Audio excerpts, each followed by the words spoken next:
Voilà les questions de Christine. Alors, première question. Puisqu'une personnalité n'a pas de mémoire qui préexiste, pourquoi un soi souffrirait-il des limites terrestres puisque lui n'est pas incarné et que seule son extension les subit? Alors, déjà, il faut bien se rappeler qu'il n'y a pas le soi d'un côté et la personnalité de l'autre. Il y a interaction, on va dire. Même mieux qu'interaction. Imaginez que le soi soit une personne qui habite dans un immeuble dont la fenêtre est ouverte et il tient une ficelle. 50 mètres plus loin, la ficelle rentre dans un autre immeuble par une fenêtre ouverte et il y a une autre personne qui tient l'autre bout de la ficelle. Il y a 50 mètres entre les deux. On va dire que les deux personnes, si elles se parlent, elles ne s'entendent pas. Mais par contre, si elles tirent sur la ficelle, chacun des deux sent. Bon. On va dire que l'un des deux habitants de l'immeuble, c'est le soi, et l'autre, ben, c'est la personnalité. C'est pas parce que nous sommes sur Terre et dans la chair que nous sommes coupés du soi. Faut bien comprendre la chose, sinon tout le reste va devenir flou et on ne va plus rien comprendre. Nous sommes perpétuellement reliés au soi, nous sommes constamment liés au soi. C'est notre conscience dans la chair qui nous donne l'impression d'être coupés du soi, mais nous sommes euh, euh, totalement reliés, complètement reliés, définitivement reliés, et nous ne pouvons pas ne pas l'être. Tout ce que nous pouvons faire, c'est ne pas avoir ou ne plus avoir conscience de cette relation. Mais la relation existe du moment où il y a eu le premier souffle jusqu'au moment où on restitue ce souffle. Donc il y a une relation constante. Donc tout ce qui m'arrive, par exemple, à moi, arrive à mon soi. Et tout ce qui est arrivé ou arrive à mon soi, ben, quelque part peut interagir sur moi. Si actuellement le soi est une entité, quelque part dans le temps, dans l'espace, qui vit quelque chose de dramatique, ben, il est possible que je le ressente. Et je peux dire, oh là là, j'ai l'impression dans une autre vie d'être mort crucifié, comme Jésus. Tiens, bon. Comme on se dit, je ne vais pas être Jésus, je ne pense pas, donc on va dire que c'est une vie antérieure, etc. Mais en fait, c'est tout simplement quelque chose qui aura marqué le soi et qui m'aura été transmis à travers de cette corde que je tiens. Donc le soi, finalement, c'est quelqu'un qui a plusieurs mains. Il a une main, il tient une corde, et au bout de l'autre corde, de cette corde, il y a moi. Il a d'autres mains, il tient une autre corde, etc. Et chaque fois qu'on tire sur la corde, le soi, il bouge, et chaque fois qu'il bouge, ben, du coup, il tire sur les autres cordes. On va dire qu'il y a une espèce de réseau comme ça, de toile d'araignée, et nous sommes tous en intercommunication. Donc c'est vrai que si je me sens malheureux sur Terre, le soi ne va pas être malheureux, il ne va pas le vivre de la même façon. Mais s'il m'a envoyé sur Terre pour une mission bien précise, et qu'à cause de cette souffrance, ma mission est en suspens, ben, il ne peut pas rester indifférent. Donc on va dire qu'il va être peut-être gêné, étonné, agacé, pourquoi pas, par des limitations terrestres, alors que c'est moi qui les vis. C'est peut-être moi qui les vis, mais lui, il les subit aussi à un certain degré, parce que quelque part, ben, je ne peux pas faire sa volonté. Voilà.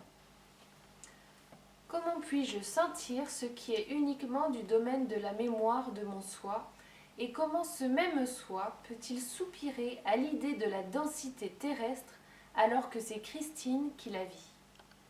Eh bien, en fait, Christine vit peut-être la densité terrestre, mais tout ce qu'elle vit, tout ce qu'elle sent, tout ce qu'elle pense, tout ce qu'elle conçoit, toutes les idées qui lui passent par la tête, on va dire que sa tête, c'est son soi. Elle n'a pas des idées, elle a des idées dans le soi.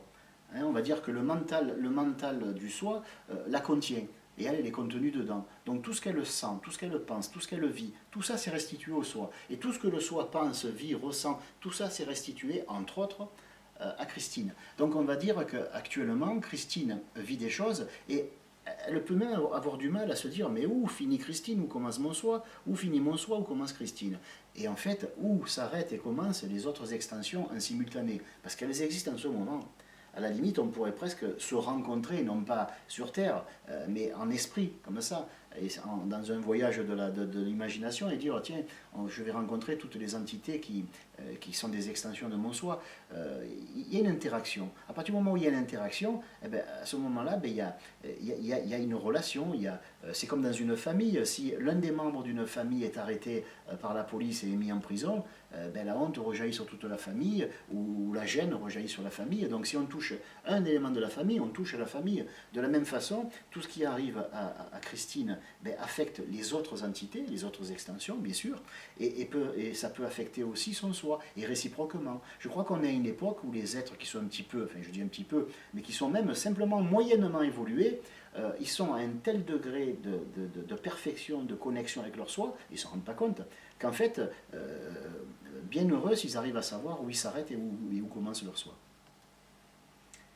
Si le soi et la personnalité sont liés, puisque issus de la même source, au point que les deux s'entremêlent dans les mémoires et les ressentis, alors peut-on dire que la personnalité a une antériorité ou est-ce celle de son soi? Ben, disons que normalement, selon ce qui est dit dans l'enseignement, à un moment donné, la personnalité est tellement connectée au soi, a tellement été enrichie par toute son expérience, donc la somme de tout ce que les autres entités ont vécu, tout ce que les autres extensions ont vécu, qu'on peut dire qu'elle devient, juste avant qu'elle devienne elle-même son propre soi, et qu'elle puisse se distinguer de lui, se séparer de lui. Hein. À ce moment-là, on peut dire que si Christine a l'impression d'être son soi, Christine est devenue son soi. Donc quelque part, si elle devient comme son soi, la mémoire du soi, c'est la sienne. Il n'y a plus de distinction. Parce qu'un être humain, une fois qu'il est incarné, il est quoi? 10% du soi, maximum. Bon, après, il commence à grimper, 15%, 20%, 30%, et à mesure, il s'étend, et à un moment donné, il arrive à 100%. Alors bien sûr, il ne bouffe pas son soi.